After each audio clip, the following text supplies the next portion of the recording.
Because I'm that bitch. Been that bitch, still that bitch. I'm gonna pay you dust.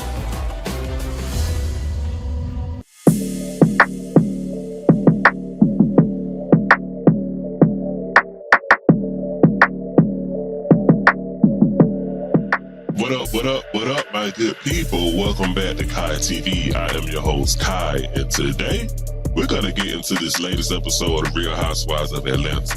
This is season 16, episode 5, called About Last Night, and boy, what a night it was. Brit showed her ass at them people's restaurant that night, but Kenya showed her entire ass at her grand opening on this episode.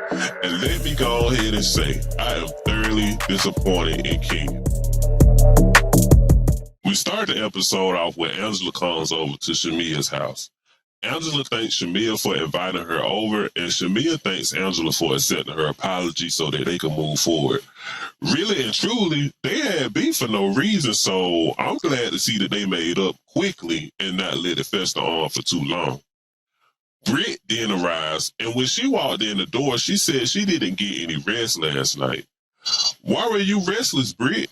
Were you that distraught after causing all of that chaos at the bank? Angela then says that she also didn't get any rest because she got all the backlash from what happened and the people that owned the restaurant was mad at her. But come on, y'all. This is Atlanta, and them people already know what these reality show brings, and it's nothing but drama, so they should already expect something crazy to happen. Then we find out that Angela was the one who wrote the question that Brit asked Kenya. Now, Angela, was you trying to be messy on your own, or did production tell you to write that shit to get it started? I'm watching you, ma'am. Brit acknowledges that she did the most and that she would try to scale it back. Next scene, we have Kenya meeting up with Porsha and Kelly to choose models for her grand opening of her hair spa. Porsha arrives first, and I was actually looking forward to seeing Kenya and Porsha's dynamic this season, but we was definitely robbed of that due to production firing Kenya, during the middle of taping. Kelly arrives, and they all sit down and start choosing the models. After that, they discuss the events that took place at the dinner at the bank. Kenya says that she thought the night was going good, and then it took a little turn with Brit. Porsha says that Kenya had disengaged, which was true because typically Kenya would go there with you if need be, but this time she didn't. The real issue didn't arise until Brit mentioned about her having a pistol, and that's when it became serious for Kenya. Kelly then tried to say that Brit is not this crazy kind of person, but like Kenya said, yeah, she may not be that to you, but in my eyes, that's what she displayed to me. Kenya said that she's going to do her due diligence, do a background check on Brit, and listen, it was not the average background check you would run on somebody. We got to take a commercial break, but when we come back, we're going to discuss the scene with Angela and her daughter and how the dynamics in Black families can be tested dealing with the young and old. Y'all stay tuned right here on Kai TV. As Miss USA, I went through lots of states. So did my hair. Fortunately, I have a system. Pantene's Pro V Conditioning Shampoo and Treatment Conditioner. The special provitamin formula goes deep into my hair for the extra conditioning I need, from root to tip, for strong, shiny hair. Pantene's Pro V system, for hair so healthy it shines. If you want winning looks, get with the system. Hey, isn't that Calvin? I haven't seen him for a while. Wonder where he's heading. I heard he got a job. Is that right? Well, it's about time he got himself together. Now that you mention it, there is something different about him. Just goes to show you can't judge a book by its cover. Looks like responsibility's been good for him. Well, I'm just glad somebody believed in him enough to give him a chance. Wonder where he's working. Welcome to McDonald's. May I help you? Hey, girls, we can do that. Hey. Go on, girl. Wherever there is school, there'll always be homework. Whenever there's a beat, there's always a drum. Whenever there is fun, there's always Coca-Cola. Coca-Cola, yeah. All right.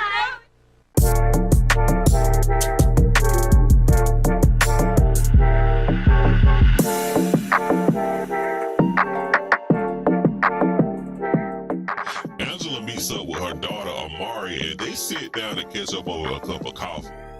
We learned that her daughter's dad was unalive when she was 7 years old, and ever since then, her and Angela have had this super tight bond with each other. Amari wanted to meet with her mom to tell her about a situation that happened with her grandmother and aunt. The grandmama was supposed to meet them there, but at the last minute, she decided she didn't want to come because of the situation that happened with Amari. She then said that she went to the grandmother's house to use the car that Angela bought for her, thinking it would be no problem. But when she got there, the grandmama and the aunt wanted money from her. The aunt got in her face, and it almost ended up in a squabble. Angela then told her daughter that she should have came and told her what happened the moment that it happened. Amari then tells Angela that she shouldn't be supporting her mother or her sister if she's going to be coming for her daughter that way. And Angela asked her, well, Amari, what would you do if you was in this situation? Listen, I understand this situation totally because I just had a situation like this with my own family to the point where I'm about to cut everybody off with the call of my mama, especially if my mom ain't did nothing wrong to nobody. But that's a whole story time for another day. I may give it to y'all soon, though. However, in the black community, we do have those older people that get mad when you call them out on their bullshit. And it's not to be disrespectful. It's just to let them know, hey, this is how I really feel. So I totally get where Amari is coming from. Angela then lets us know that Amari snuck off and got married, and Angela didn't find out until 4 months after the fact. I really wanted Amari to explain that a little bit more. Maybe it was just a situation where the person that she got married to was somebody who she knew her family would approve of. I don't know. Maybe we'll see later on in the season. Porsha and Brit meet up to talk. This scene was really a filler scene for Porsha to basically let Brit know that she was doing the absolute most. And Brit let her know that she could apologize to Kenya and let her know that it wasn't her intent to make her feel threatened. We also got another filler scene with Angela at home with Charles. He's in the kitchen cooking while she's preparing herself to go to the hair spa grand opening. Now let me say this. Charles gives me Bob Whitfield vibes with a tinge bit of Peter Thomas. He don't care about them cameras being there, and he absolutely has no filter. And now we at the part that everybody want to talk about, the Kenya Moore Hair Spa grand opening. We get a couple of clips of the ladies getting ready to head to the grand opening of the hair spa. We see Kelly leaving her house and walking outside on the red carpet to her Sprinter van, and her security guard looking like his knee going bad. It felt like a lot of filler scenes once we got to the hair spa grand opening portion of the episode, and that is because production did not give us confessionals from Kenya to narrate her scenes. Production. Y'all really dropped the ball with this, and I get it. I understand this was early in the filming stages of the season, and they usually don't start filming confessionals until mid-late season, but y'all could have let Kenya film her confessionals to go with the amount of time that she would have been featured on the show, the same way y'all let Phaedra be in the promotional pictures, and she only filmed the last 2 weeks of the season. Like, that's really fucked up. Anyway, some of the ladies arrive, Shamea, Cynthia, and Porsha, as they greet Kenya to start the celebration. Kelly picks up Brit, and Brit has flowers and a card to give Kenya as an apology for her behavior at the bank. We then switch back to the grand opening, and Kenya starts the event off with a Bronner's Brother themed hair show. The models walk and show off the different hairstyles, and the crowd cheers on the winner. Drew and her sister, however, they arrive late per usual. Then shortly after, Brit and Kelly arrived, and the look on Kenya's face when they walked in said a whole lot. The producers asked Porsha when she saw Brit what was her thought, and she said, "Is her wig tied down?" We then get the exchange between Drew and Porsha, and at this point, I just want them to fight. Porsha, Drew trying to get an understanding of why you beefing with her, and you keep avoiding the conversation. We, the viewers, already know that you are trying to make this your storyline since the one you had with Simon has fell flat. I don't even want to give any more energy to it at this point. Moving on. Brit then approached Kenya and tried to get her the flowers, but Kenya paid her dust. Then we get the moment of the day. Let me just say this. I honestly don't think Kenya would have even went through with the get back at Brit if Brit didn't show up. But here she is in a moment, so let's go. However, Brit leaves before the main event kicks off. Kenya gets everyone's attention and starts saying how putting together the hair spa has been a labor of love and how she built it for Brooklyn. Then she says that people try to bring her down for no reason and she's sick of the shit. The way that the editors cue in the suspenseful background music is perfect. Kenya then tells the audience about the night at the bank and then tells whoever that guy was to take them flowers out that Brit bought and to give it to somebody homeless outside. Kenya, stop it, please. Kelly stops the guy taking the flowers out and wanted to get the card that Brit had attached to the flowers. Kenya said, don't keep the card, burn that shit, and told Brit to stay out of it, which is true. Like, Brit, please just stay out of this. Ain't got nothing to do with you. Then Kenya proceeds to show the poster boards of Brit and said, who is this hoe? The first poster board looked like it could have been old pictures of Brit before she had plastic surgery. The second poster board shows Brit when she was a video hoe after she had the surgery.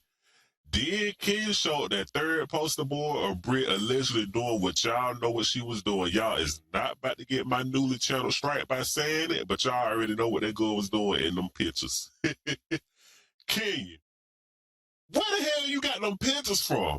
Who was your private investigator? Please let us know.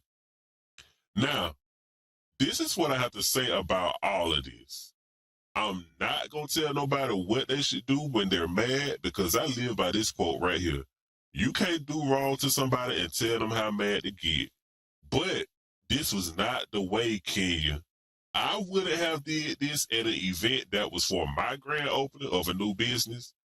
That took the shine off of something that was supposed to be something positive, and it ended up being negative. And look where it has gotten you, off the show. In no way I'm taking up for Brit because what she did was wrong as well. I just wish Kenya would have did this in another way and at another time. What do y'all think? Do you think Kenya went too far or did Brit get what she deserved? Let me know y'all thoughts below. We'll have to see how all of this play out because Kenya won't be on the show after this episode from my understanding to give her explanation, but I'm sure we'll see Brit distraught over this. Y'all make sure y'all like, comment, subscribe to the channel. We'll resume this conversation next week, cousins, right here on Kai TV. Peace out, y'all.